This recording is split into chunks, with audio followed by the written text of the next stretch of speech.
Hi everyone, how's it going? Presenting today, I chose the topic of sourcing capital, presenting more specifically on sourcing non-economic capital. The reason I chose this aspect of it is that if you've seen the course notes, it explores a lot economic capital, or financial and manufactured capital. Didn't discuss too much the other three forms, so I thought it'd be good to explore, discuss them. A lot of the concepts, especially around natural capital and sourcing it, you would have heard 1,000 times over, being renewable and all of that. It's good to take a look at the importance of it, and a lot of aspects of them that a lot of new entrepreneurs seem to be missing out on. It's a very hot day today. I'm sure you're all boiling as well. So what is non-economic capital? This figure I'm sure you've seen a bit. The forms of non-economic and economic capital, the financial and manufactured capital, as mentioned before, being explored a bit more in the course notes. So social capital is, I guess, it's a lot of your social concepts internally and externally from the organization. A lot of constructs. So there's your networks, your communications, your family constructs, a lot of that sort of stuff, including your political systems. Human capital, obviously your people, yourself as well included if you are starting a business, your skills, your knowledge, your labor output, and natural capital, obviously things coming from the Earth's sort of lands, water systems, and the resources that they provide. So natural capital, when it first sort of pops into a lot of people's heads, they think obviously you're mining, your deforestation, using the trees, using resources that we find in the ground for energy. I guess a lot of people don't consider that it's that important to their new business, or that they will be impacted by, I guess, negative press around what a lot of mining companies may experience. But I think it's important to remember that every business does require natural capital to some extent, whether that be from your water usage or the waste that your business produces. So just to consider a little bit more the importance of natural capital, not just to new ventures in your business yourself or businesses around you, but I guess the global economy as well. So I've put a few numbers here that research from sort of Ernst & Young and Nielsen have found. Just take a moment and consider what you think each of these numbers might represent. They're pretty enormous numbers. Consider the magnitude that you might think they are. So 3.7 is the trillion US dollars that deforestation causes as a detriment to the global economy each year. Now that's just one aspect of natural capital that we're considering here, but that's the cost of, one, fixing the problem in the long term, and two, the estimated sort of impact that it's having on the global economy, to a detriment of $3.7 trillion a year. 72 is the trillion US dollars of yearly global production from planet's land and water systems. So that's what businesses all around the world receive from the planet's natural capital.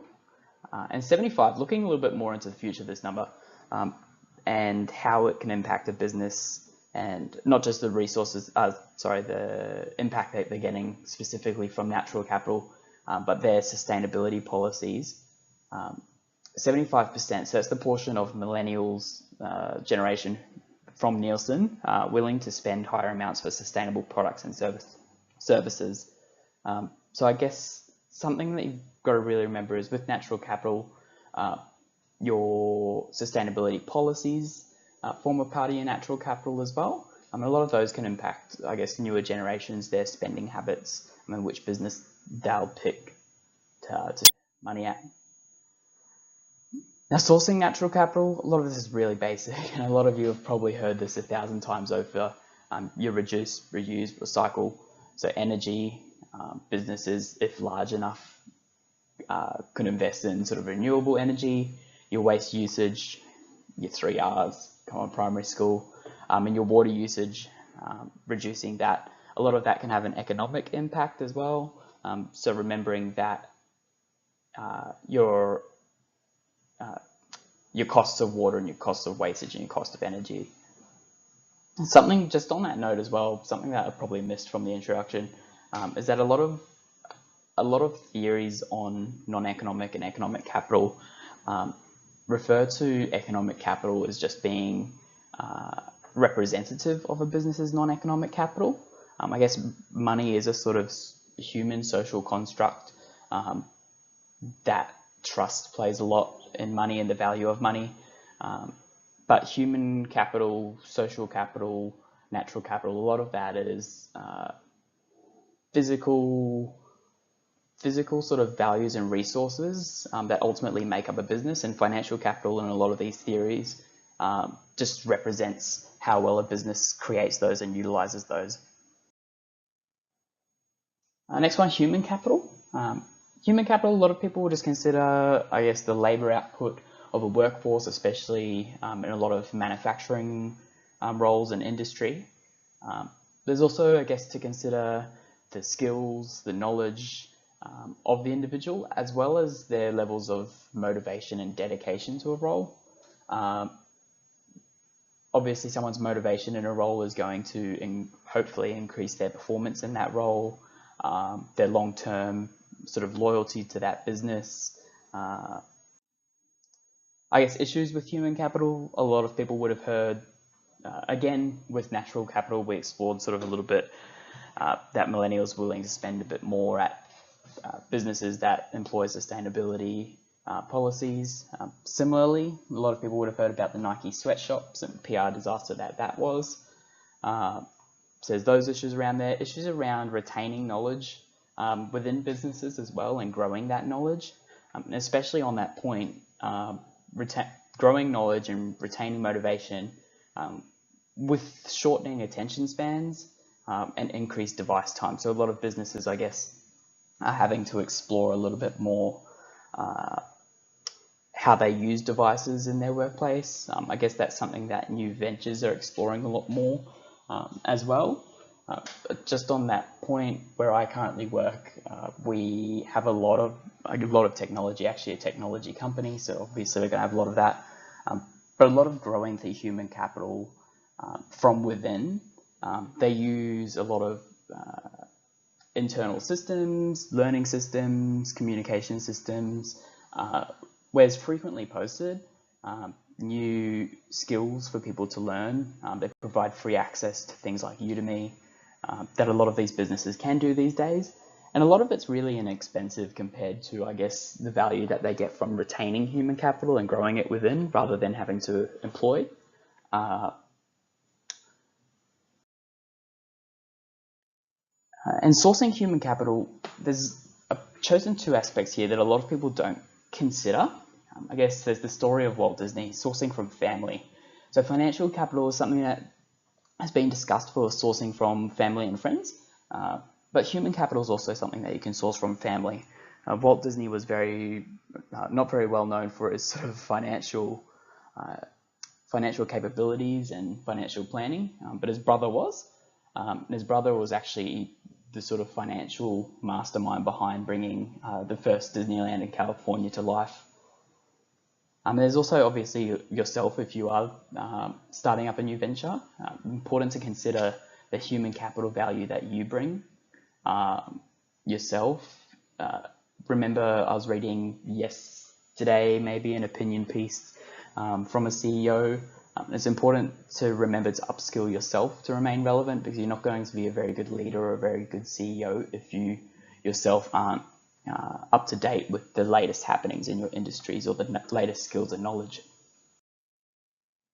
Social capital. So this is probably one that a lot of people haven't had a lot of consideration with or a lot of interaction with. So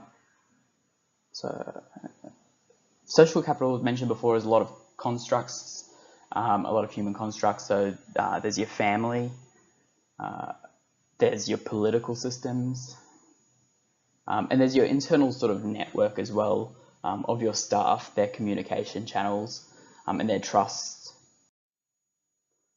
Social capital, so why is it important? Obviously, first, I just mentioned your trust within your organization and how open people are to communicate with each other, sharing their knowledge internally.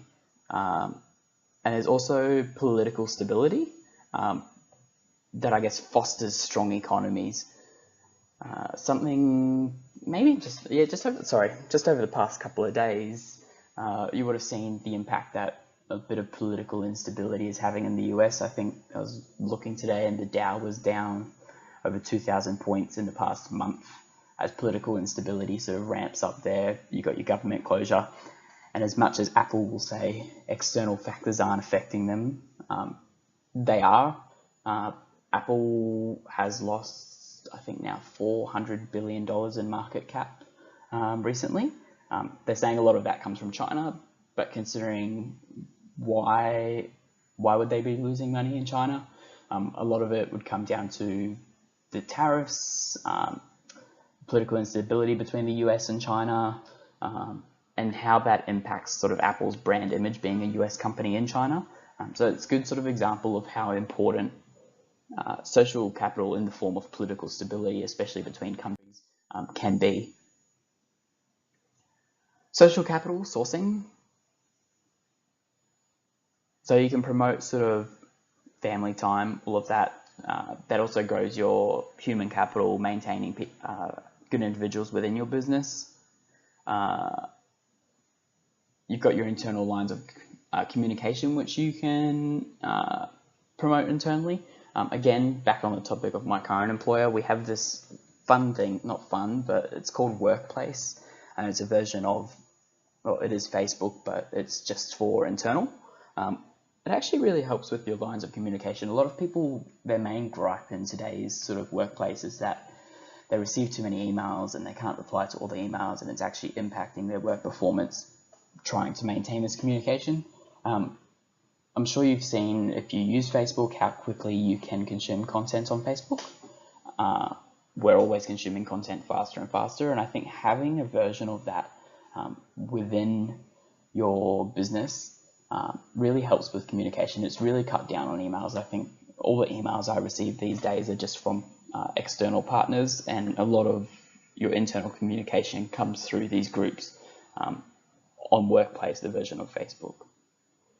There's also a new theory that a lot of research is exploring a bit more, and it's called the knowledge-based view of social capital. A lot of businesses, when considering social capital with their external partners, just aim for network stability. But this research has explored that sharing knowledge with suppliers and actual competitors as well is really helping to grow businesses more than network stability, and it's actually more important than network stability in these studies. I guess imagine you're a new venture, your supplier and your competitors are probably going to have a lot more knowledge of the industry than you are, and talking to them about industry sort of know-how is probably going to have a good sort of value to you.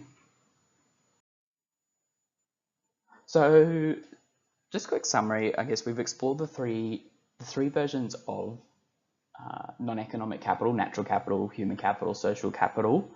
I am uploading this to YouTube just due to some work time constraints and work travel, but please do feel free to send me questions in the discussion board. I will do my best to answer questions. I may Google it beforehand because I'm not going to know everything. But yeah, important to remember that, I guess, like I mentioned before, a lot of theories, are showing that economic capital is just representative of your non-economic capital. And your non-economic capital is really your base and how your business is going to operate. Just my view on that, everyone's going to have a different view, but not a lot of, I guess, new ventures or entrepreneurs who are thinking about their sort of first business can probably say that they spend just as much time considering these as they do their cash flow. So definitely consider these three forms of capital as well, coming up with business plans.